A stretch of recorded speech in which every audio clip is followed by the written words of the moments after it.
Selamat pagi pemirsa. Penangkapan Gubernur Bengkulu, Rohidin Mersyah, menjelang pemungutan suara pilkada menunjukkan betapa kronisnya korupsi di negeri kita ini. Saking sudah mengerak menjadi kerak sebagai kebiasaan, kini seperti tidak ada lagi rasa takut untuk melakukan korupsi atau rasuah. Rohidin yang kembali mencalonkan dirinya dalam pilkada kedapatan memeras jajarannya untuk mendapatkan dana pilkada. Rohidin dengan enteng yang diduga meminta para anak buahnya menyetor uang donasi pilkada sebagai bentuk dukungan kepada dirinya.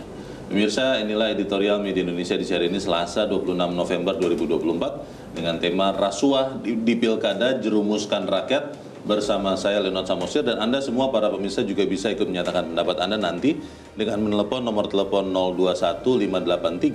021-583-99-100. Dan pemirsa, pagi ini telah hadir bersama saya Ketua Dewan Redaksi Media Group, Elman Saragih. Bang Elman, selamat pagi. Pagi, Mulyo. Sehat-sehat, Bang? Sehat.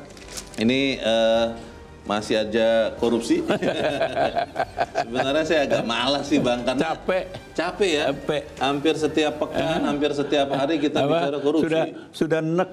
Sudah enek. Tapi apa boleh buat, kita harus bicarakan juga. Sebelum kita bahas editorial itu, pemirsa, kita lihat dulu. Pada pagi ini judulnya adalah Rasuah Pilkada Jerumuskan Rakyat. Ini masih terkait dengan penangkapan Gubernur Bengkulu, Rohidin Mersyah. Saya terkaget-kagetnya begini, Bang.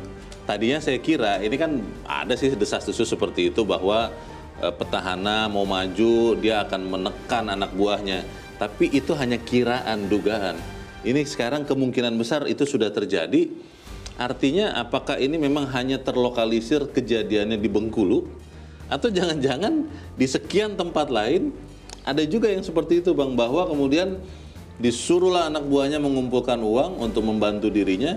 Dan itulah sebetulnya korupsi. Bagaimana, Bang Eman? Ya, sebetulnya patut diduga apa yang terjadi di Bengkulu ini, ya kalau masyarakat sih menduga-duga di banyak tempat juga terjadi juga. Tapi nggak ketahuan. Hanya dia tidak apes. Apes ya? Tidak apes. Tidak sial. Tidak sial dia kan. Nah, jadi ini dia Gubernur Bengkulu ini, petahana ini apes. Apes sekali. Dia nggak hati-hati gitu ya. Kurang cantik permainan itu gitu. Sampai terendus, terbongkar. Jadi ini memang ya, ini kan sebenarnya kan dia akan menghimbau nih istilahnya. Meminta, ancam. Kalau lu nggak kasih, lu nanti akan dinonjobkan. Non-job ya? Nonjobkan. Tidak dipecat sih. Dipecat. Tapi nggak ada pekerjaan. Tidak ada pekerjaan, tidak ada jabatan. Lu mau, saya nggak jadi kepala dinas ini. Iya. Kepala ini. Iya. Ya orang mendengar itu kan kecut juga dia kan. Ngeri. Ya udahlah. Ya jadi sebetulnya ini kan kalau diterjemahkan dalam bahasa yang agak vulgar, ini kan sama dengan pemerasan sebetulnya. Betul. Ya kan? Pemerasan dilakukan oknum berseragam, Bang. Oknum berseragam. Dan memang ini pertanda sebetulnya kan di Republik ini. Pemberantasan korupsi itu sudah gagal sebetulnya. Sudah gagal. Jadi itu semua pernyataan berantas korupsi, anti korupsi itu hanya lip service dan itu hanya seremonial. Jargon saja. Kosong tapi. Dan sampai kapanpun ya kita tidak memastikan sampai kapanpun kemungkinan besar korupsi ini akan tetap hidup dengan berjaya di Republik ini. Itu dia ya. Jadi ya apa ini kan contoh kan. Iya. Habis ini mungkin ada lagi di tempat lain. Habis itu lagi ada lagi di tempat lain. Iya. Mungkin hari ini gubernur, besok menteri. Bisa jadi. Bisa jadi. Sudah pernah terjadi kok. Besok lagi politisi di Senayan. Besok lagi ada penegak hukum. Malah penegak hukum. Jadi di Republik ini, Leo, semua ada. Dan ada semuanya. Kita akan bahas ini, Bang Elman, dan pemirsa, nilai editorial Media Indonesia untuk hari ini Selasa 26 November 2024. Rasuah Pilkada Jerumuskan Rakyat.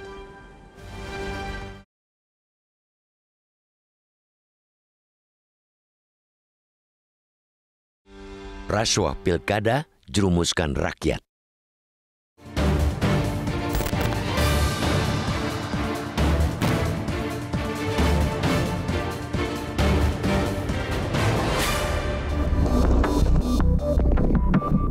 Penangkapan Gubernur Bengkulu, Rohidin Mersyah, menjelang pemungutan suara pilkada menunjukkan betapa kronisnya korupsi di negeri ini. Saking sudah mengerak sebagai kebiasaan, kini seperti tidak ada lagi rasa takut melakukan rasuah. Rohidin yang kembali mencalonkan diri dalam pilkada kedapatan memeras jajarannya untuk mendapatkan dana pilkada. Ia dengan entengnya diduga meminta para anak buahnya menyetor uang donasi pilkada sebagai dukungan kepadanya. Sejumlah kepala dinas mengumpulkan uang dari hasil mengutak-atik anggaran di dinas masing-masing. Kepala dinas atau Kadis Kelautan dan Perikanan diduga menyetor 200 juta rupiah. Kemudian, Kepala Biro Pemerintahan dan Kesra menyerahkan 1,4 miliar rupiah dari setoran donasi tiap satuan kerja. Lalu, Kepala Dinas Pendidikan dan Kebudayaan juga diminta Rohidin mencairkan honor pegawai tidak tetap dan guru tidak tetap senilai total 2,9 miliar rupiah sebelum hari pencoblosan 27 November. Tujuannya agar para pegawai dan guru tidak tetap tersebut merasa senang hingga kemudian memilih Rohidin dalam pilkada. Permintaan uang donasi pemenangan Rohidin dalam pilkada 2024 itu diduga disertai intimidasi. Bila mereka menolak menyetor, menurut pengakuan beberapa pejabat yang dimintai uang bakal dinonjobkan atau tidak dijadikan pejabat lagi. Praktik-praktik kotor semacam ini mesti dihentikan. Jangan-jangan kasus Bengkulu hanya puncak gunung es yang bukan tidak mungkin juga terjadi di wilayah-wilayah atau daerah lain. Seperti halnya Rohidin, demi nafsu meraih kekuasaan atau mempertahankan kursinya, tidak sedikit orang yang melakukan segala cara, termasuk menyalahgunakan wewenang dan pengaruh. Pilkada yang sedianya menjadi ajang memilih calon terbaik kepala daerah dikotori oleh berbagai bentuk korupsi. Mulai dari politik uang yang notabene menyuap pemilih, sampai menyalahgunakan program bantuan sosial hingga pemerasan semacam yang diduga dilakukan Rohidin. Jangan keliru, bukan pemilu langsung yang membuat biaya pilkada menjadi mahal, melainkan bebasnya praktik rasuah yang sudah begitu mendarah daging menjadi pemicunya. Perilaku korup dalam pilkada lah yang telah menciptakan politik berbiaya tinggi di negeri ini. Kasus Rohidin Mersyah sekaligus menunjukkan bahwa aksi pemberantasan korupsi di negeri ini majal. Pencegahan gagal, penindakan pun tidak bisa menciptakan efek jera. Upaya pemberantasan korupsi seakan jadi sekadar ada saja. Korupsi yang sudah begitu kronis membuat pemangku kebijakan enggan membuat aturan yang benar-benar tegas. Rancangan undang-undang atau RUU tentang pembatasan uang kartal ditolak mentah-mentah. Rancangan undang-undang perampasan aset selalu mental. Sebabnya, aturan-aturan itu juga akan menyulitkan mereka sendiri yang berintegritas lemah. Belum lagi perilaku penegak hukum yang tebang pilih dan syarat intervensi dari penguasa maupun kepentingan pribadi. Proses hukum untuk pihak yang berseberangan sangat tegas. Sebaliknya, bila pelaku berada dalam barisan pengintervensi, penegak hukum tutup mata. Ajang pilkada dan pemilu yang dilakukan secara langsung semestinya sekaligus untuk menegakkan integritas para calon kepala daerah. Syaratnya tentu saja harus didukung seperangkat aturan yang tegas dan tidak menyisakan celah perilaku korup. Penindakan oleh penegak hukum termasuk Badan Pengawas Pemilu atau Bawaslu juga tidak boleh pilih-pilih sasaran. Dalam pilkada dan pemilu, ketika yang terpilih benar-benar sosok berintegritas sekaligus pemimpin yang mumpuni, baru ada harapan rakyatnya akan merasakan sejahtera secara merata. Sebaliknya, bila yang terpilih sosok yang menang lewat korupsi, tidak usah banyak berharap. Paling ya gitu-gitu aja nasib rakyat dan daerahnya.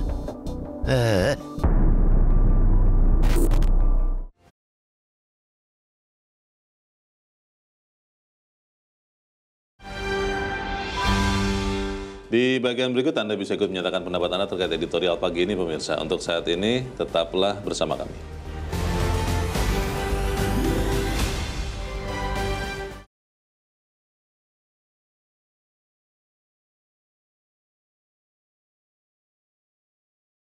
Terima kasih Anda masih bersama kami pemirsa, dan sekarang kita akan coba bertanya dulu Bang Eman sebelum kita lanjutkan diskusi kita. Saat ini kita sudah tersambung lewat saluran telepon dengan manajer program Perludem, Fadli Ramadhani. Mas Fadli, selamat pagi. Selamat pagi Mas Leo. Ya, Mas Fadli, ini penangkapan Gubernur Bengkulu Rohidin Mersyah mengkonfirmasi untuk kesekian kalinya bahwa memang kepala daerah bisa menyalahgunakan jabatannya, kekuasaannya untuk memperkaya diri sendiri. Dugaannya seperti itu ya, karena ini masih berproses. Pertanyaannya, Mas Fadli, sebetulnya apakah yang dilakukan oleh seorang Rohidin ini itu sebetulnya bisa dicegah, atau kalau sudah berjalan bisa dicegat? Kemana DPRD mungkin yang mengawasi, kemana BPKP, atau sebenarnya memang ini tidak bisa dicegah? Bagaimana Mas Fadli? Ya, sistem pencegahan praktik korupsi semacam ini memang membutuhkan suatu sistem yang baik ya. Dan itu selalu menjadi tantangan dalam penyelenggaraan pemerintahan di daerah.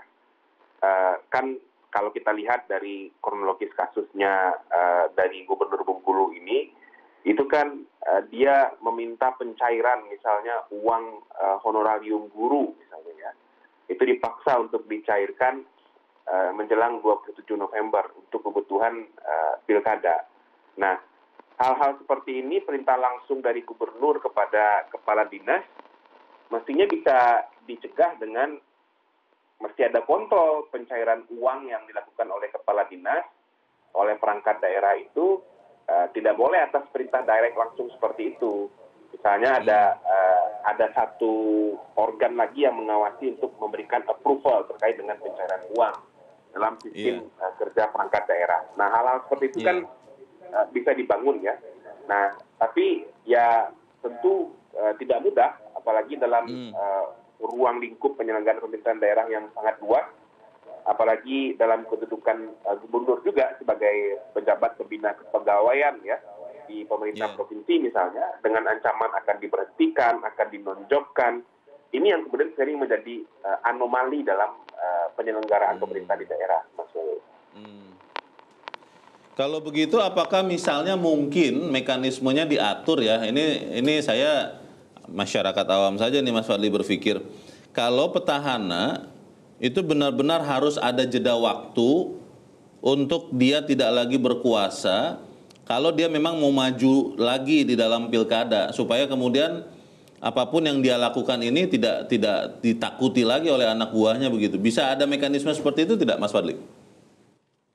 Nah, itu akan panjang juga diskusinya ya.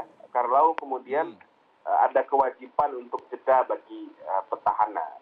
Menurut saya sih itu akan memberikan kerumitan tersendiri juga untuk memastikan kesempatan ya, atau memberikan kesempatan kepada calon kepala daerah untuk maju kepada second term ya, atau periode masa jabatan kedua. Kita bisa bicara juga nanti soal bagaimana dengan presiden misalnya, bagaimana dengan bupati, wali kota misalnya. Tapi menurut saya yang jauh lebih penting itu adalah memang di beberapa wilayah ya, lepas kondisi KPK sekarang seperti apa ya, itu kan dulu sudah dibangun bagaimana sistem pencegahan korupsi yang bisa dilakukan di daerah. Mulai dari masalah pengadaan barang dan jasa, kemudian termasuk juga sekarang mesti dipikirkan dengan kondisi seperti ini, mekanisme pencairan uang di daerah. Itu harus hati-hati betul. Kontrol internal dari inspektorat, kontrol dari pengawas-pengawas eksternal seperti DPRD, BPKP, dan lain-lain, itu yang harus dimaksimalkan. Dan hal-hal seperti ini juga yang sebetulnya membutuhkan proses pengisian lembaga di daerah atau SKPD di daerah itu mesti dilakukan dengan proses yang merit system dengan baik ya. Sayangnya kan sekarang Komisi ASN juga sudah dibubarkan tuh Mas melalui revisi undang ASN. Sehingga kepala daerah itu merasa begitu powerful, tidak ada kontrol lagi dalam relasinya dengan pimpinan atau kepala dinas di masing-masing wilayah. Itu yang jadi soal sebetulnya. Kita harap, walaupun mungkin harapan ini susah terpenuhi, tapi saya masih berharap bahwa kasus Rohidin ini mudah-mudahan menjadi kasus terakhir ya, supaya kemudian juga memberi efek jera bagi kepala daerah untuk tidak menyalahgunakan kekuasaannya. Terima kasih Manajer Program Perludem Fadli Ramadhani sudah memberikan pencerahan bagi kami. Selamat pagi Mas Fadli.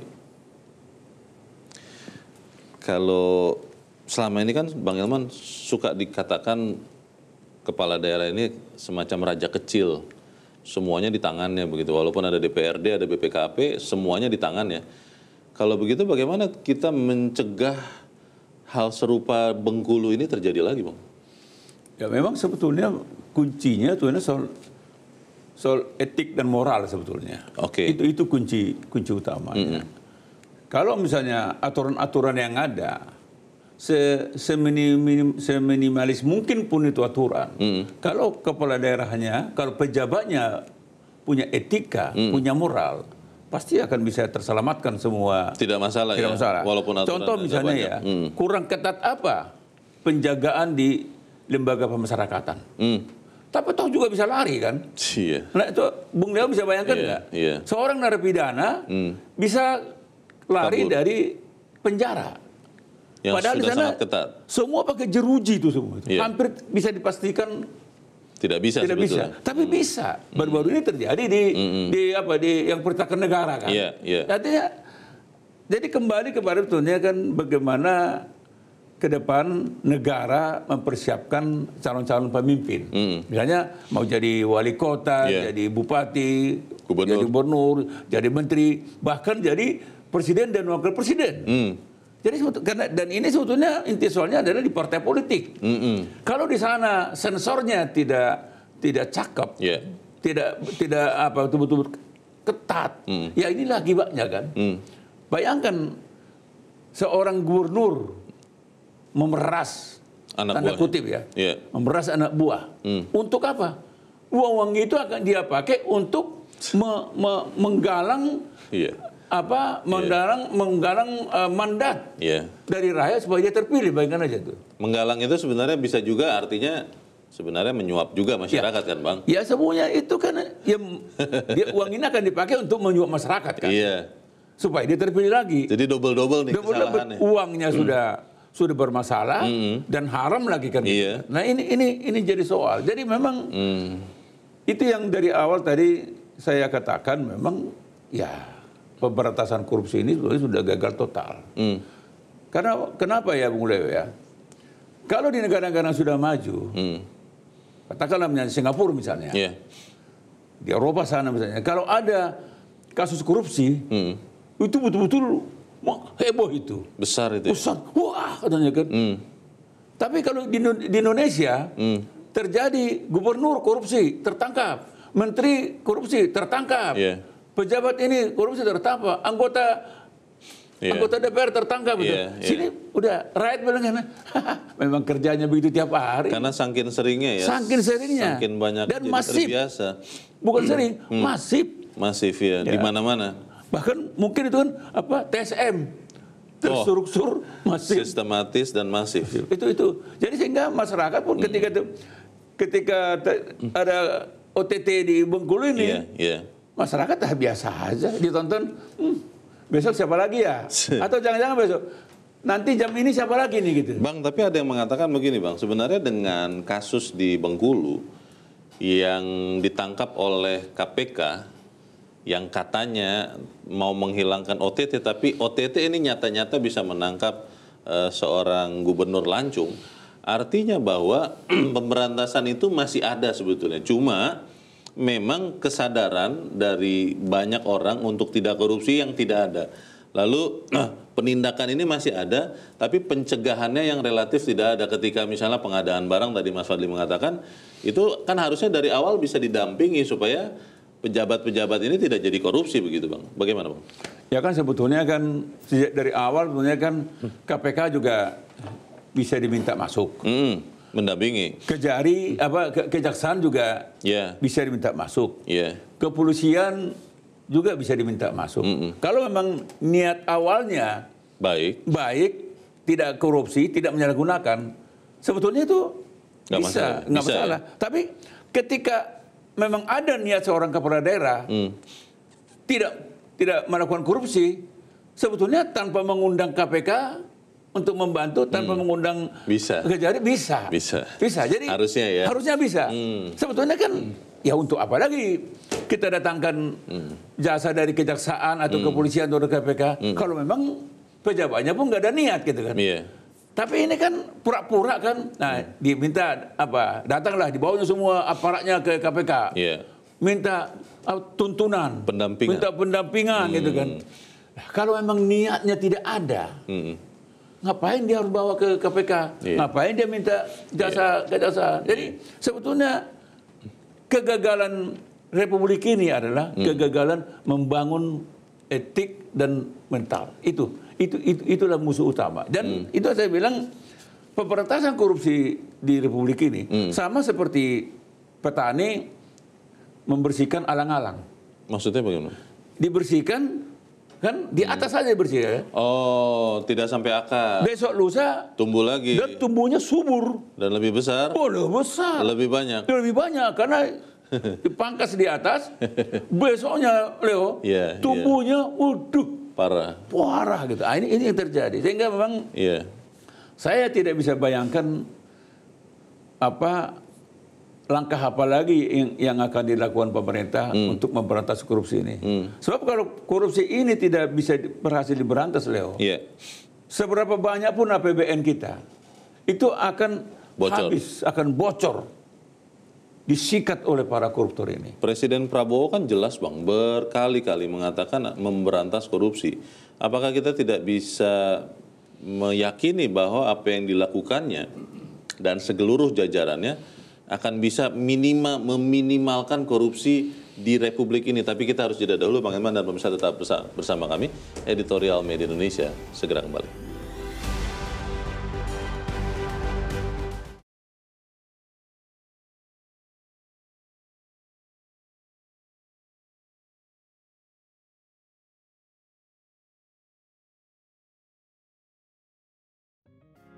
Media Indonesia mengajak Anda untuk mengakses fitur premium e-paper. Dengan sajian konten berbasis intelektual dan meneguhkan kebangsaan, Media Indonesia tampil dengan lebih dinamis melalui e-paper Media Indonesia yang dapat Anda akses kapan saja, di mana saja. Caranya mudah, download aplikasi Media Indonesia di Android atau ketik link e-paper.mediaindonesia.com atau bisa scan QR code pada layar kaca Anda. Klik tab e-paper di bagian samping layar tablet Anda. Daftarkan data diri, serta pilih paket perlangganan e-paper Media Indonesia sesuai dengan kebutuhan Anda. Nikmati juga bonus spesial tambahan 4 halaman rubrik fokus setiap hari. Semua bisa Anda dapatkan hanya di e-paper Media Indonesia. Untuk informasi lebih lanjut, hubungi customer service di nomor 0811 1201 2018 atau kunjungi media sosial @mediaindonesia. Media Indonesia, referensi bangsa. Terima kasih Anda masih bersama kami, pemirsa, dan sekarang waktunya kita, Bang Herman, untuk mendengarkan juga pendapat dari pemirsa Metro TV. Saat ini kita sudah terhubung dengan pemirsa Metro TV di Bekasi, Jawa Barat. Ada Pak Ondo. Pak Ondo, selamat pagi.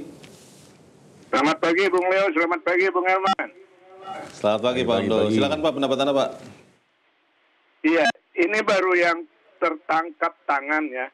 Jangan-jangan yang lolos OTT masih ada, atau yang belum tercium ada yang lolos. Ini bukti OTT itu tetap diperlukan. Jadi jangan tepuk tangan itu DPR di gedung DPR sana atas usul OTT mau dihapuskan oleh Johannes Tanak. Atau yang dia maksud dia tepuk tangan itu OTT itu maksudnya ojo takon-takon, ngono loh.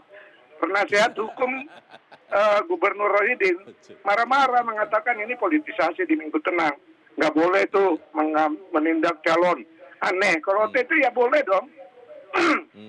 Saya berharap nih untuk Presiden Prabowo, niat kejar koruptor sampai Antartika, boleh Pak Presiden. Tapi kejar juga itu koruptor di antara kita. Nggak usah sampai Antartika, di antara kita dulu yang kita kejar. Maka usul saya RUU perampasan aset dan pembuktian terbalik harus digolkan di DPR melalui partai pendukung Presiden.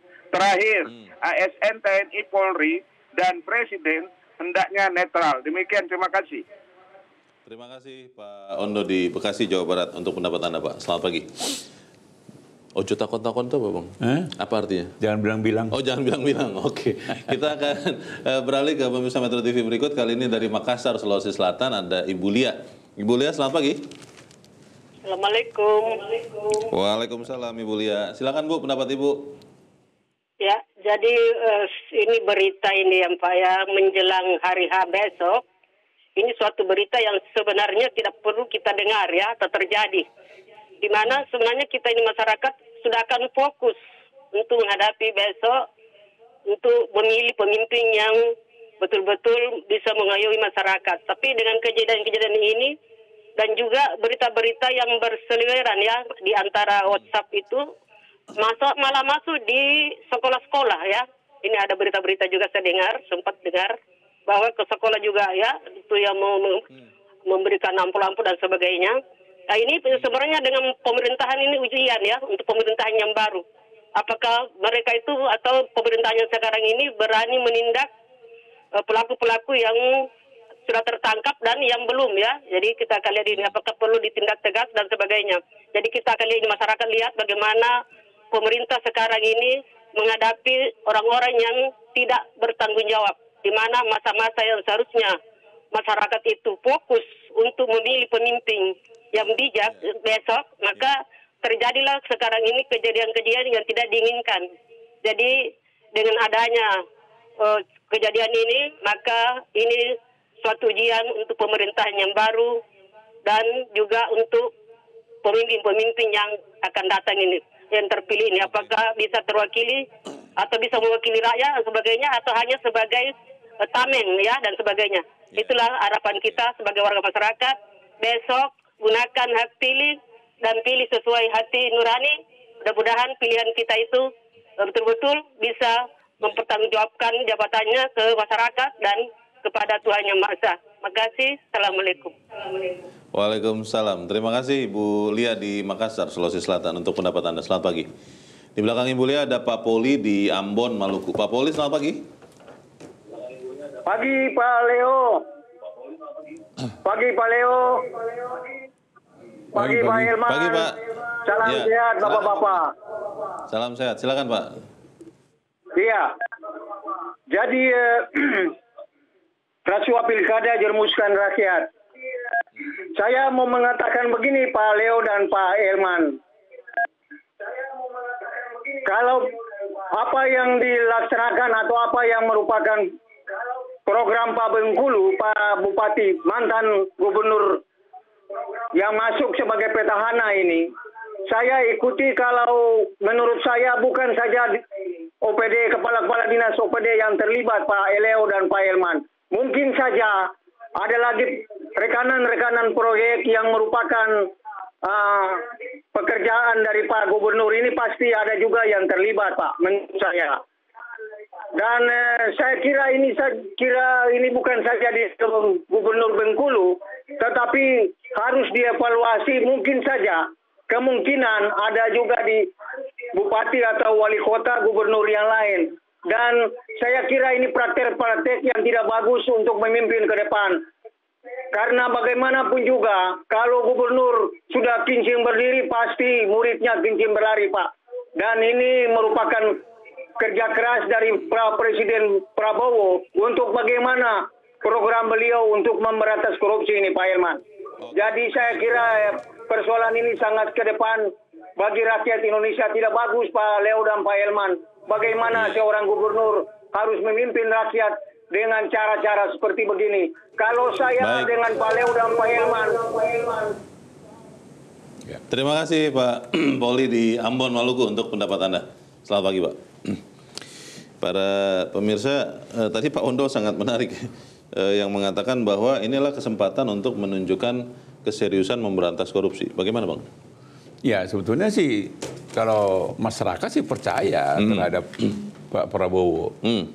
Dan kalau kita lihat kan tutur katanya, ketegasannya kan niatnya bagus. Konsisten ya? Konsisten, tapi kan tidak mudah. Iya. Karena ini kan sudah, ya boleh dikatakan kan mendarah daging. Udah mendarah daging. Ibaratnya sudah masuk dalam darah kita semua. Ada yang bilang sudah jadi budaya, Bang. Budaya. Wow. Coba. Jadi tidak mudah. Memang di sini ke depan memang itu tadi undang-undang perampasan aset itu mutlak itu. Harus ada. Tambah lagi memang tadi disebutkan oleh Pak Ondo ya. Undang-undang pembuktian terbalik. Pembuktian terbalik. Nah, itu dua-dua itu satu pasang itu. Nah, kalau misalnya Pak Presiden sudah mengatakan tekadnya kan. Dan tekad itu mestinya harus diterjemahkan juga dalam pembuatan undang-undang perampasan aset sama pembuktian terbalik. Tapi yang pertama ini perampasan aset. Perampasan aset hasil pidana. Itu segera aja. Kalau memang sepertinya tidak mudah tembus di DPR, ya mungkin diperpukan aja. Peraturan pemerintah pengganti undang-undang. Itu kegentingan yang memaksanya apa, Bang? Kan itu Perpu harus ada kegentingan yang memaksa. Begini, Leo. Kalau kita lihat kasus-kasus korupsi ini kan sebetulnya sudah genting ini. Coba Anda bayangkan kasus misalnya timah. Itu 300 triliun. Kasus dulu tuh apa itu Jiwasraya, kasus macam-macam. Akhirnya ratusan triliun itu kita jadi sudah biasa juga ya. Padahal dulu kita terkaget-kaget kalau ada angka sebesar ini. Itu. Misalnya biasanya kan korupsi 10 juta, 100 juta aja kita kan tidak terima kan. Tapi ini 300 triliun. Ya kan begitu kan. Belum lagi misalnya kasus misalnya judi online. Triliunan juga tuh. Bukan triliunan lagi, 400 triliun. Mungkin tahun depan tembus 600 triliun. Jadi rakyat itu hanya membaca, mendengar angkanya. Tapi yang menikmati kan mereka-mereka. Sama dengan ini kan. Korupsi ratusan triliun. Yang menikmati kan mereka-mereka. Itu dia. Jadi ini yang membuat memang keadaan ini sebetulnya harus genting. Kalau ada yang menganggap ini tidak genting, memang dia lagi doyan juga dia korupsi. Baik, kita harus jeda dahulu Bang Eman, dan pemirsa tetaplah bersama kami, Editorial Media Indonesia segera kembali.